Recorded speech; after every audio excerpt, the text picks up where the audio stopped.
The message arrived at 3:47 a.m., Earth Standard Time.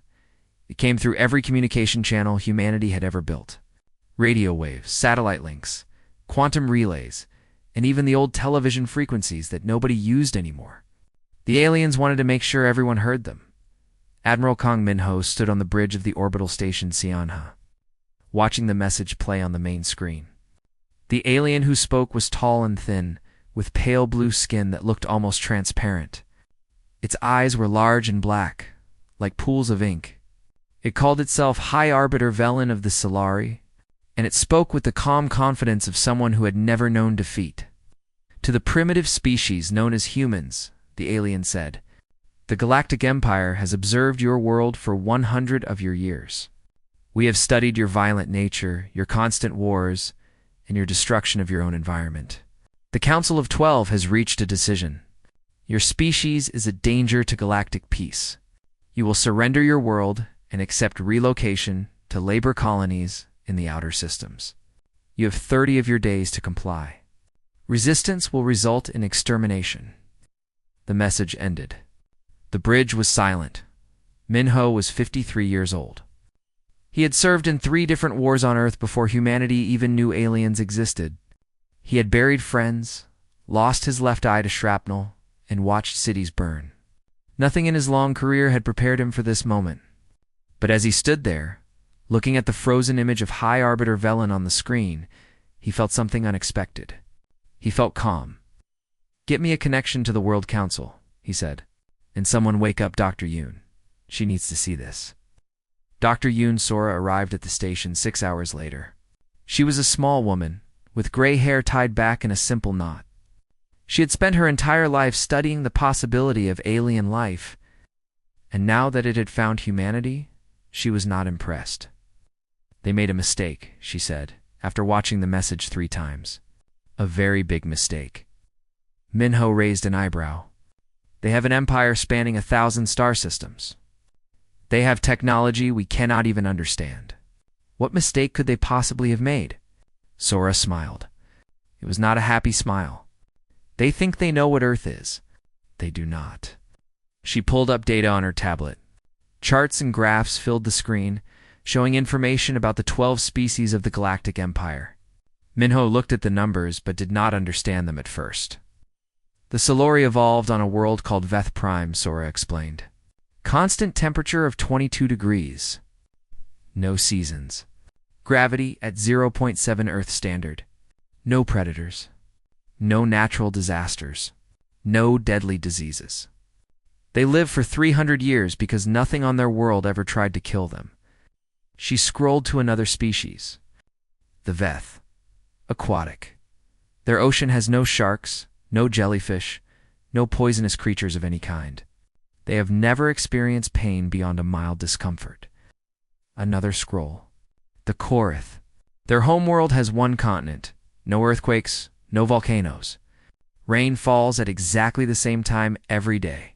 They developed civilization in less than 10,000 years because survival was never a challenge. Minho began to understand. And Earth. Sora laughed. It was a short, bitter sound. Earth is what the galaxy calls a Deathworld, Admiral. High gravity. Extreme temperatures ranging from -90 to +57 degrees. Hurricanes, tornadoes, earthquakes, tsunamis, and volcanic eruptions. Thousands of species of predators. Millions of deadly bacteria and viruses. Venomous snakes, spiders, and fish. Even our plants can kill. Our planet has been trying to murder us since the first cell divided, and we are still here. The World Council met in emergency session. Leaders from every nation watched the alien message and argued about what to do. Some wanted to surrender. They pointed to the Empire's technology, their numbers, their ships that could cross the galaxy in days. How could humanity fight against that? But others remembered history. They remembered that humans had always fought. Against nature, against disease, against each other. Humanity had walked out of Africa with nothing but rocks and sticks and had conquered every environment on Earth. They had survived ice ages and plagues. They had split the atom and walked on the moon. Surrender was not in their blood. Admiral Minho addressed the council with a simple message. They see us as primitives because we fight. They do not understand that fighting is how we survive. Every human alive today is descended from 10,000 generations of survivors. Our ancestors killed lions with spears. They crossed frozen mountains with bare feet. They buried their dead and kept walking. That is who we are. That is what we do. The vote was unanimous. Humanity would not surrender. When the 30 days ended, the Empire's first fleet arrived at the edge of the solar system. 12 massive warships, each one larger than any structure humanity had ever built. They came expecting to find a broken species ready to submit.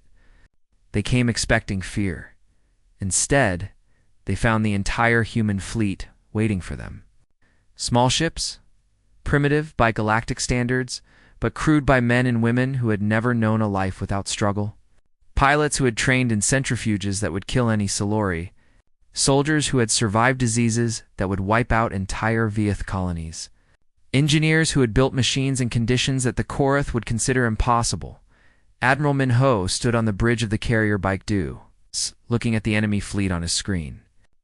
Beside him, Commander Lihana checked the tactical display with steady hands. They outnumber us 20-1, she said. They have never fought anyone who wanted to live more than they feared death, Minho replied. Send the message. The message was short. It was broadcast on every frequency, in every language the Empire used. We are humanity. We were born on a death world. We do not surrender. We do not run. Come and see what 1,000,000 years of survival has created. In the command ship of the Imperial Fleet, High Arbiter Velen watched the human message with confusion. These creatures were supposed to be afraid. They were supposed to submit. Why were they not following the script that every other conquered species had followed? He gave the order to attack. He was confident that a show of force would break their spirits quickly. He was wrong. The first battle of the Human-Imperial War lasted 9 hours. By the end, 3 Imperial ships were destroyed and 4 more were crippled. The humans lost half their fleet, but they did not retreat.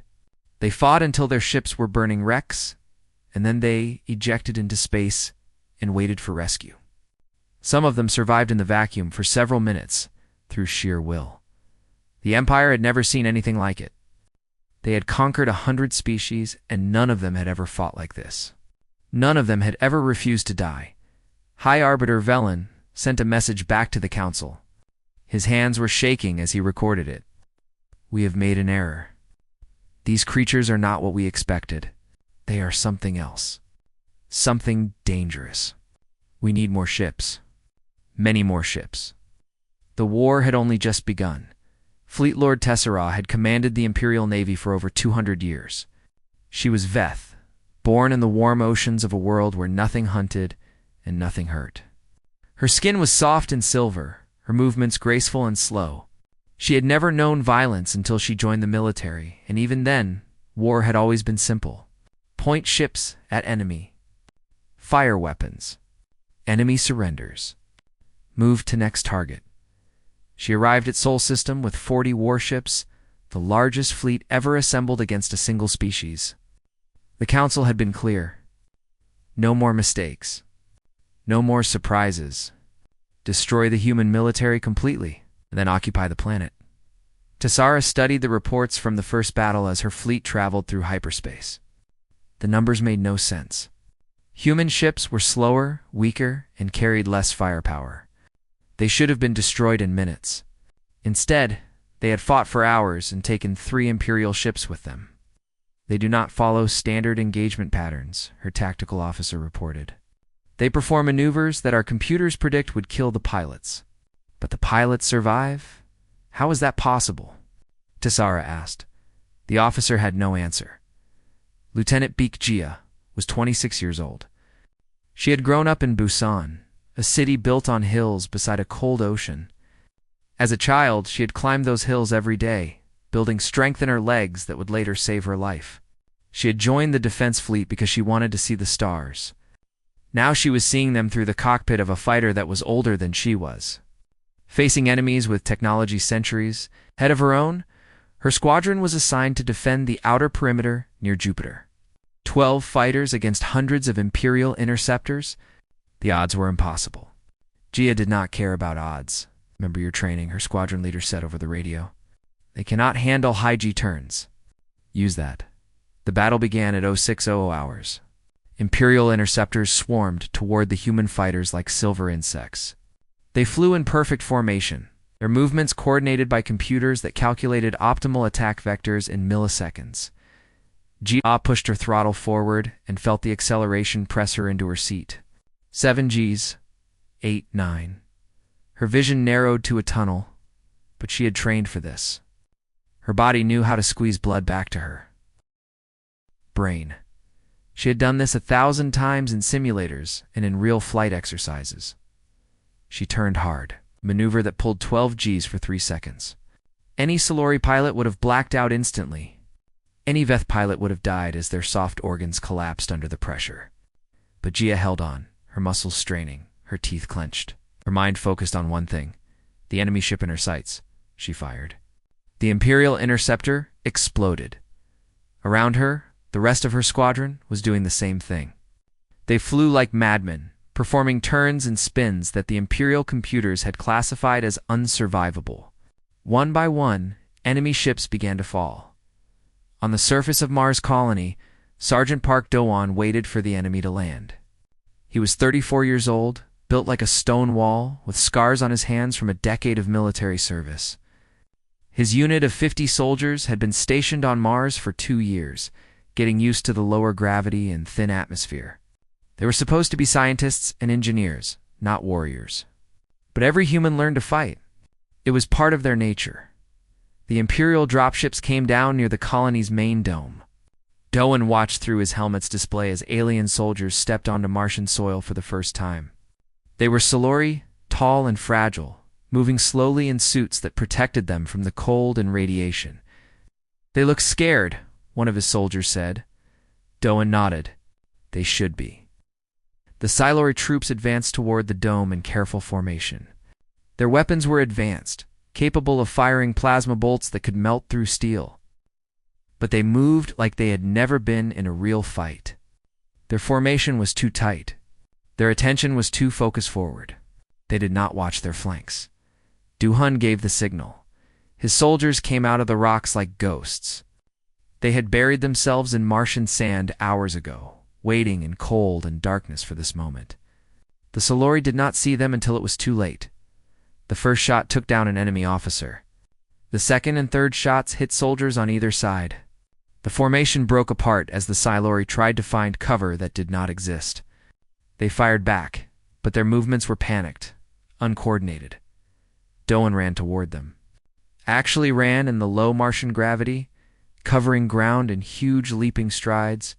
The Silori could barely walk in this gravity. Their bodies were designed for a lighter world, where movement was easy and effortless. Here, every step was a struggle. He reached the enemy line and began fighting hand to hand. A Silori soldier swung at him with a weapon designed for creatures much weaker than humans. Do-won caught the blow on his armored forearm, felt the impact shudder through his bones, and punched back. The alien crumpled like paper. The battle lasted 11 minutes. When it was over, 43 Silori soldiers were dead or captured. Do-won had lost 2 of his people. Back on her command ship, Fleet Lord Tessera received the reports with growing horror. Her interceptors were being destroyed by pilots who should not be able to survive their own maneuvers. Her ground troops were being slaughtered by creatures who moved faster and hit harder than anything in the galactic records. "What are these things?" she whispered. Dr. Yoon Sora would have been happy to explain. At that moment, she was in a laboratory on Earth, examining the body of a Silori soldier who had been killed in the first battle. She had been studying alien biology for decades, but nothing had prepared her for what she found. The Silori had almost no immune system. Their bodies had never needed to fight disease because their homeworld had no dangerous pathogens. Their bones were thin and light, evolved for a world with gentle gravity. Their hearts beat slowly, pumping blood that carried oxygen inefficiently compared to human blood. "They are children," Sora said to her assistant. Beautiful, delicate children who grew up in a garden where nothing ever hurt them. And now they have picked a fight with wolves. She documented everything. The thin skin that bruised at the slightest pressure, the eyes that could not handle bright light, the lungs that struggled with any atmosphere thicker than their own. She compiled it all into a report and sent it to the military. The report reached Admiral Minho within the hour. He read it twice, then called a meeting of all commanding officers. "The enemy is not invincible," he said. "They have better technology, but we have better bodies. We were built for war. They were built for peace. Use that advantage." The second phase of the battle began the next day. This time, human ships did not wait for the enemy to attack. They charged straight at the Imperial fleet, flying in patterns that no computer could predict because no sane species would attempt them. Fleet. Lord Tassara watched her tactical display with growing terror. The human ships were taking damage, but they kept coming. Their pilots ejected from burning cockpits and survived in the vacuum of space. Their soldiers fought with wounds that would have killed any Cariel trooper instantly. She sent a message to the council that night. Her voice was shaking as she spoke. "These creatures do not fight like any species we have encountered. They do not fear pain. They do not fear death. They run toward danger instead of away from it. I have seen soldiers continue fighting with broken bones, with burns covering their bodies, with injuries that should have rendered them unconscious. They are not primitives. They are something far worse. They are predators, and we have made ourselves their prey." The council received her message with disbelief. The mighty Galactic Empire, rulers of 1,000 star systems, brought low by creatures from a single poisonous world. It was impossible, but the reports kept coming, and each one was worse than the last. The humans were not just fighting, they were winning. The Galactic Council met in emergency session on the crystal moon of Vareth. 12 species, 12 ambassadors, 12 voices raised in argument and fear. High Arbiter Velen stood before them with trembling hands, trying to explain how a primitive species had humiliated the greatest military force in the galaxy. "We underestimated them," he admitted. "We saw their short lives and their violent history and assumed they were weak. We were wrong." The Council's response was immediate and overwhelming. Every fleet in the Empire would be sent to Earth. 200 warships, carrying enough firepower to crack planets. The humans had won battles, but they would not win the war. The galaxy would not allow it. The Armada arrived at Earth on a Tuesday morning. They filled the sky like a metal cloud, blocking out the sun over entire continents. Admiral Minho stood on the bridge of the Baekdu and looked at the enemy fleet on his display. He counted the ships twice, hoping he had made a mistake. He had not. "We cannot win a straight fight," Commander Lihanna said quietly. "No," Minho agreed. "We cannot. So we will not fight straight." The bombardment began at noon. Imperial ships fired from orbit, their weapons striking cities with surgical precision. Seoul burned. Tokyo burned. New York, London, Beijing, Mumbai, all burned. Billions of people died in the first hour. Billions more fled underground, into bunkers and tunnels and caves that humanity had been building since the first wars. The aliens expected surrender after this. Every other species had surrendered after far less destruction, but no message of surrender came from Earth. Instead, the humans kept fighting. Commander Lihanna led the resistance in East Asia.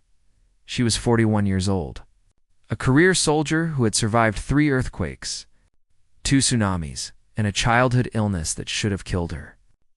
She had learned long ago that survival was not about avoiding pain. It was about enduring it.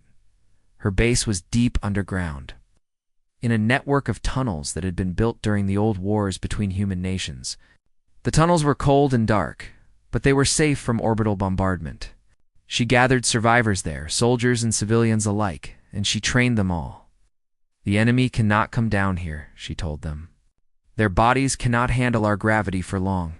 Their lungs cannot breathe our air without filters. Our darkness blinds them. Our cold weakens them. Down here, we have the advantage." Imperial troops tried to clear the tunnels several times. Each time they failed. Humans could see in near darkness. Humans could hear footsteps from hundreds of meters away. Humans could survive on less food and water than any Imperial soldier. The tunnels became graves for alien troops, and soon the Empire stopped sending them. In the ruins of Seoul, Captain Shin Tai-ho made his stand. His unit of 20 soldiers had been assigned to protect a hospital when the bombardment began. The building was damaged but still standing, and inside were 1,200 civilians who could not be moved. Children, elderly, wounded from the first attacks. They would die if left alone. Tai-ho gathered his soldiers and made a decision. They would not leave. They would hold the hospital until help arrived, or until they were all dead. There was no other option. The siege lasted 6 days. Imperial troops surrounded the hospital and attacked in waves, trying to break through the human defenses. Tai-ho soldiers fought without sleep, rotating positions, treating their own wounds, and fighting again.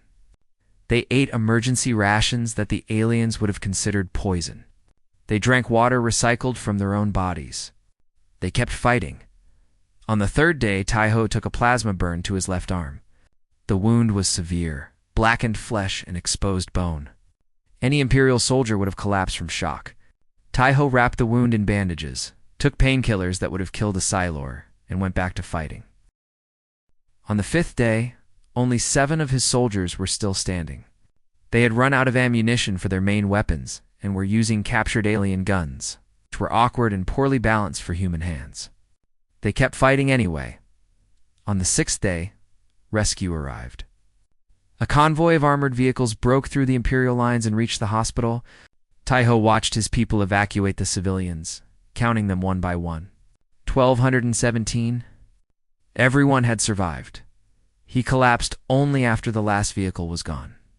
When doctors examined him later, they found that he had been fighting with 3 broken ribs, a concussion, and blood loss that should have killed him 2 days earlier. He had simply refused to die until his job was done. The Empire studied these reports with growing fear. They had expected to break humanity in days. Instead, weeks passed, and the humans were still fighting. Not just fighting, adapting. Human engineers studied captured alien technology and learned to copy it.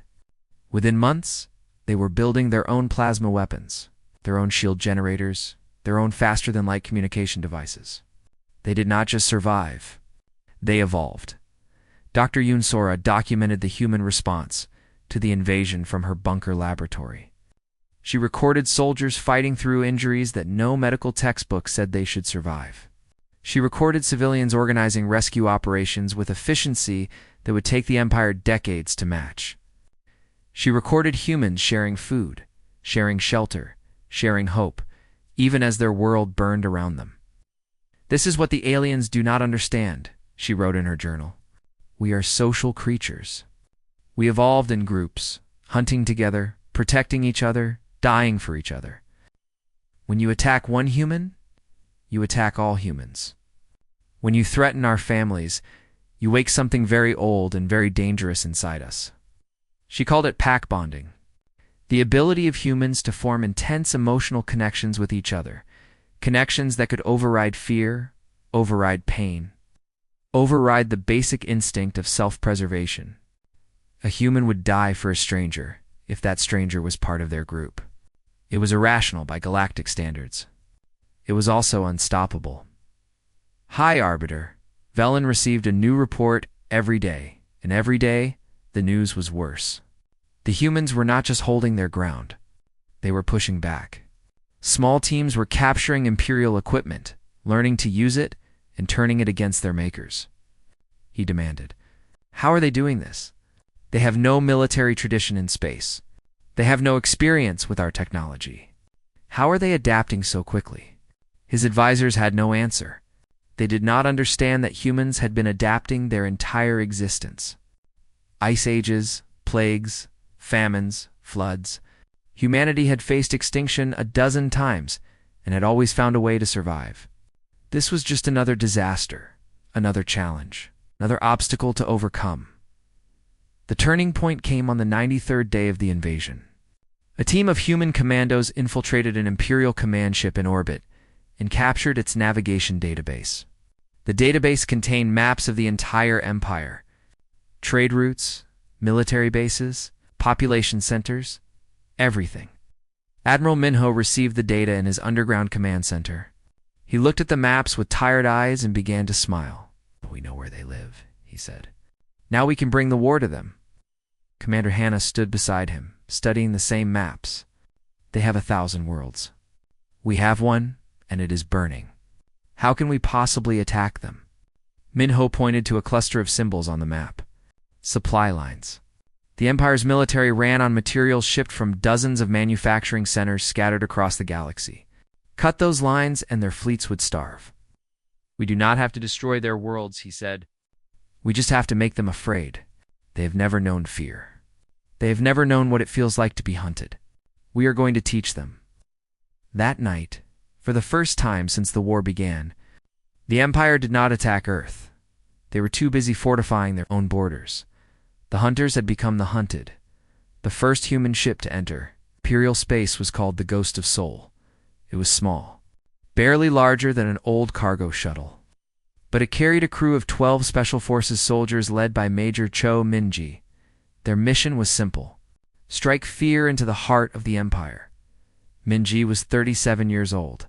She had scars on her face from a training accident and scars on her soul from the day her home city burned.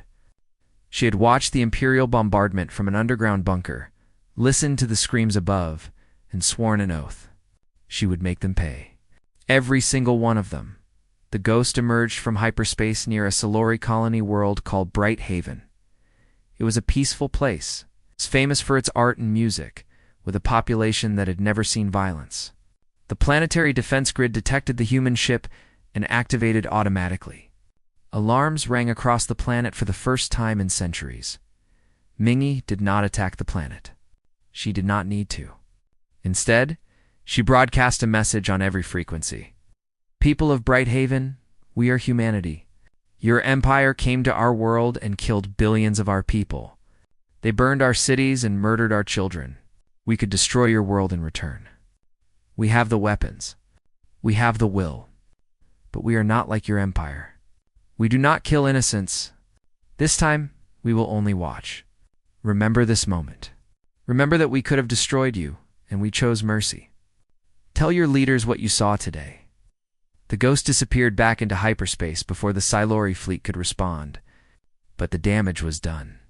The message spread across the planet, then across the sector, then across the entire empire. The humans had penetrated Imperial space. The humans could strike anywhere. Nowhere was safe. Admiral Minho coordinated the attacks from his command. Centered beneath the ruins of Busan, he had 40 ships now, all equipped with captured alien technology. Not enough to fight the Imperial fleet directly, but enough to terrorize an enemy that had never known terrorism. Human ships appeared at supply convoys and destroyed them. Human ships appeared at military bases and vanished before defenses could respond. Human ships appeared above peaceful colony worlds and broadcast messages of warning, and disappeared like ghosts. The psychological impact was devastating. The Empire had controlled 1,000 worlds for 10,000 years. Their citizens had never known fear. Now they could not sleep. Every shadow might hide a human ship. Every sound might be the beginning of an attack. Major Mingy led the most dangerous missions personally.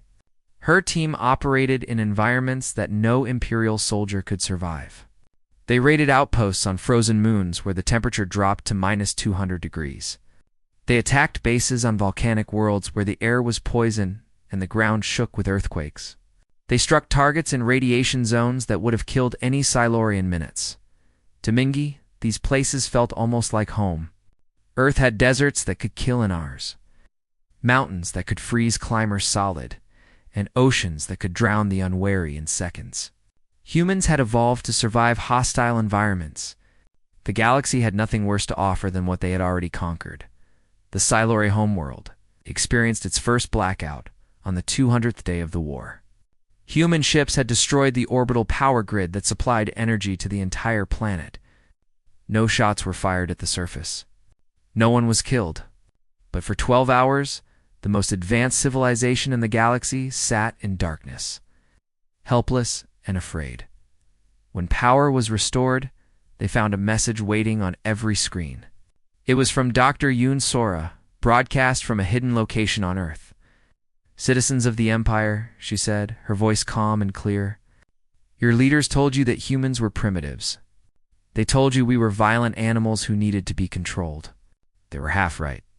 We are violent, but we are not animals. We are something far more dangerous." She showed them images. Humans hunting lions with spears. Humans climbing mountains without equipment. Humans running for hours without rest, chasing prey until it collapsed from exhaustion. Humans fighting each other with weapons that could destroy cities. "We evolved on a world that tried to kill us every day," she continued. "We survived ice ages that froze our planet solid. We survived plagues that killed most of our species. We survived predators and disasters and each other. We are not fragile like you. We are made of stronger material." She showed them medical data. The human immune system, with its ability to fight diseases that would wipe out entire Siluri populations. The human skeletal system, with bones dense enough to survive impacts that would shatter alien bodies. The human cardiovascular system, able to sustain activity for hours or even days without rest. Your soldiers collapse after fighting for 6 hours. Ours can fight for 6 days. Your pilots die at 5 Gs of acceleration. Ours survive 15. Your people require hospitals for wounds that our children bandage themselves. You built an empire by conquering species weaker than yourselves. Now you have met a species stronger than yourselves, and you are losing. Flew to meet them first. When plagues struck alien worlds, it was human doctors who risked their lives to find cures. When disaster struck anywhere in the Alliance, humans were always first to respond, first to help, first to sacrifice. Captain Shin Tae-ho, old now but still strong, gave a speech on the centennial anniversary of the war's end. He stood in the rebuilt streets of Seoul, looking at a city that had risen from ashes, and he spoke to an audience of humans and aliens alike. 100 years ago, they told us we were primitives, he said. They told us we were violent and dangerous. They were right about the second part. We are dangerous. We are the most dangerous species in the galaxy. But being dangerous does not mean being evil. It means being capable. Capable of destruction, yes, but also capable of protection. Capable of sacrifice. Capable of love. He looked up at the sky, where alien ships moved among human stations in perfect harmony. We were born on a death world. Our planet tried to kill us every day for 1,000,000 years. And we survived. Not just survived. We grew. We learned. We became something that the universe had never seen before. A species that could endure anything. A species that would never give up.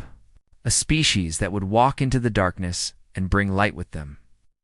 He smiled, and in that smile was all the pain and triumph of 100 years. They called us primitives. They were wrong. We are not the beginning. We are not the past. We are the future, and the future has only just begun. The crowd cheered, humans and aliens together, united by a century of cooperation and trust. Above them, the stars shone bright in the darkness. No longer distant dreams. Now they were home.